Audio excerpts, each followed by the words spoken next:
한국 영화 좋아하시는 분들이라면 이 이름 모를 수가 없죠. 바로 류승환 감독입니다. 사실 정식으로 영화 교육을 받은 적도 없이 오직 영화가 좋다는 그 열정 하나로 자기만의 세계를 만들어 온 감독인데요. 오늘 그의 아주 특별한 여정을 한번 따라가 보겠습니다. 자, 한번 생각해 보죠. 어떻게 해야 거장 소리를 듣는 감독이 될 수 있을까요? 좋은 영화학교를 나와야 할까요? 아니면 대단한 스승이라도 만나야 하는 걸까요? 여기 아주 독특한 방식으로 그 해답을 찾은 한 남자가 있습니다. 유승환 감독의 대답은요? 아주 심플합니다. 바로 영화 2000편을 보는 거예요. 실제로 한 인터뷰에서 그랬어요. 자기는 정식 교육 대신에 2000편이 넘는 영화를 보면서 감독에게 필요한 모든 걸 배웠다고요. 그러니까 그의 학교는 그냥 극장이었던 거죠. 좋습니다. 그럼 지금부터 이 열정 넘치던 액션 영화 키드의 이야기 한번 본격적으로 시작해 볼까요? 류승환 감독의 이력서를 보면요, 좀 독특해요. 정식으로 연출 수업을 받은 적은 없고요. 대신에 박찬욱 감독 같은 이미 유명한 감독들의 연출부로 일하면서 현장에서 몸으로 직접 배운 거죠.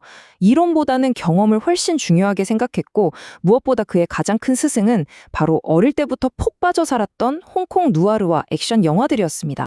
그렇게 현장에서 내공을 쌓던 그가 2000년에 정말 말 그대로 혜성처럼 한국 영화계에 나타납니다. 근데 그 방식이 정말 아무도 예상 못했던 방식이었어요. 이게 진짜 대단한 게 뭐냐면요.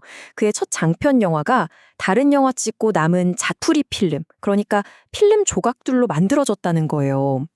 시작은 1998년이었는데 어떤 영화 현장에서 얻은 필름 쪼가리들로 단편을 하나 찍었죠. 근데 그게 덜컥 상을 받은 거예요. 그래서 그 상금으로 또 단편을 찍고 이런 식으로 만든 단편 4개를 하나로 쭉 이어서 만든 게 바로 그의 데뷔작이 된 겁니다. 그렇게 탄생한 영화가 바로 전설의 데뷔작 죽거나 혹은 나쁘거나입니다. 감독 본인이 이 영화를 하드보일드 액션 릴레이 영화라고 불렀는데요. 하드보일드라는 게 좀 차갑고 냉정하고 비정한 현실을 그대로 보여준다는 뜻이잖아요. 그만큼 이 영화에 거칠고 날 것 그대로의 스타일을 아주 잘 표현한 말이라고 할 수 있겠죠.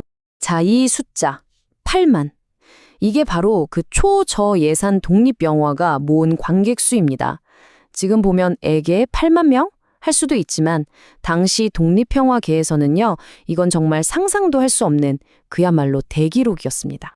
아마추어처럼 시작했지만 결과물은 완전히 프로였던 거죠. 이 놀라운 데뷔작 하나로 한국 영화계는 류승환이라는 새로운 스타 감독의 등장을 똑똑히 지켜보게 됩니다. 초반에 순수하게 액션 장르를 사랑했던 젊은 감독은 시간이 지나면서 점점 사회의 어두운 구석으로 카메라를 돌리기 시작합니다. 바로 여기서 그의 커리어에 아주 중요한 터닝포인트가 찾아옵니다. 이 타임라인을 한번 보세요. 변화가 확 느껴지시죠?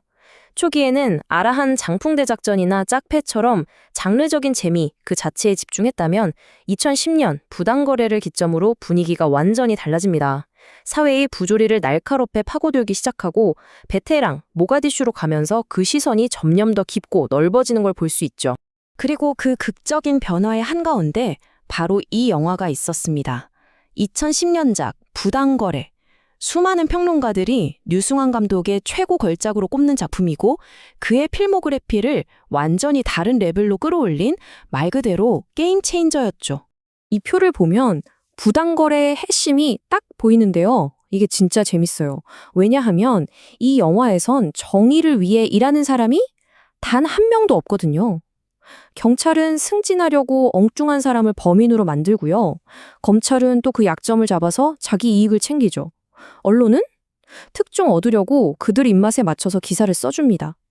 법을 지켜야 할 사람들이 자기 이익을 위해서 서로 물고 뜯는 그야말로 부패의 먹이사슬을 너무나 적나라하게 보여준 거예요. 바로 이 지점에서 류승환 감독의 진짜 저력이 드러나는 거죠.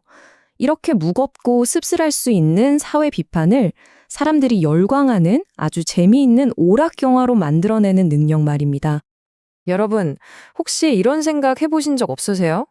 뉴스를 보다 보면 아니, 저 사람은 명백히 잘못했는데 어떻게 저렇게 떳떳하게 빠져나가지? 하면서 막 속에서 천불나고 답답했던 경험 말이에요. 바로 그 지점을 2015년작 베테랑이 제대로 파고들었습니다. 우리가 느꼈던 그 분노, 그 답답함을 말이죠. 법 위에 서려고 하는 아나무인 재벌 3세, 그리고 우리가 돈이 없지 가오가 없냐 하면서 끝까지 그를 쫓는 형사의 대결. 이건 뭐 관객들에게 엄청난 대리만족과 카타르시스를 안겨줬죠. 결과는 어땠을까요? 네, 바로 1,000만 관객 돌파였습니다. 베테랑이 엄청나게 성공하면서 류승환 감독은 1,000만 감독이라는 타이틀을 얻게 됐고요. 사회적인 메시지와 상업적인 재미, 이 두 가지를 모두 잡을 수 있다는 걸 확실하게 증명해 보였습니다. 근데 류승환 감독은 여기에 만족하지 않았어요. 독일 베를린을 무대로 한 차가운 첩보 액션 베를린부터 일제강점기라는 아픈 역사를 다룬 구남도, 그리고 소말리아 내전 실화를 바탕으로 한 모가디슈까지 계속해서 장르와 소재의 한계를 넘나들면서 자기 세계를 끊임없이 넓혀나갔습니다. 자, 그럼 이제 류승환 감독의 용화를 완성하는 마지막 퍼즐 조각, 어쩌면 가장 중요한 파트너에 대한 이야기를 해볼게요. 네, 류승환 감독을 말할 때 이 사람을 빼놓을 수가 없죠. 바로 친동생이자 배우인 류승범입니다. 류승범은 종종 감독의 페르소나, 그러니까 영화 속 분신이라고 불리는데요. 카메라 뒤에서 형이 영화의 큰 그림을 그리면 카메라 앞에선 동생이 그 영화의 영혼을 불어넣는 완벽한 조합인 거죠. 데뷔작부터 함께 커온 이 형제는 이제 한국 영화계를 대표하는 그야말로 최고의 파트너가 되었습니다. 오테르라는 말이 있죠.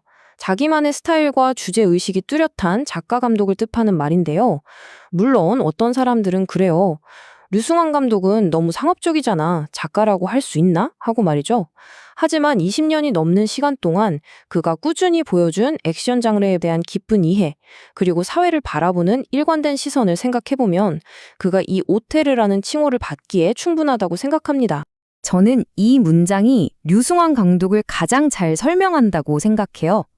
그는 장르의 공식을 이용하면서 동시에 장르 자체에 영향을 끼친다. 맞습니다.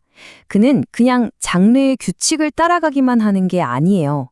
그 안에서 자기만의 방식으로 판을 흔들고 관객들에게 완전히 새로운 재미를 선물하는 그런 감독인 거죠. 자투리 필름으로 시작해서 1,000만 감독이 된 류승환. 하지만 그의 이야기는 아직 끝나지 않았습니다. 현재 진행형이죠.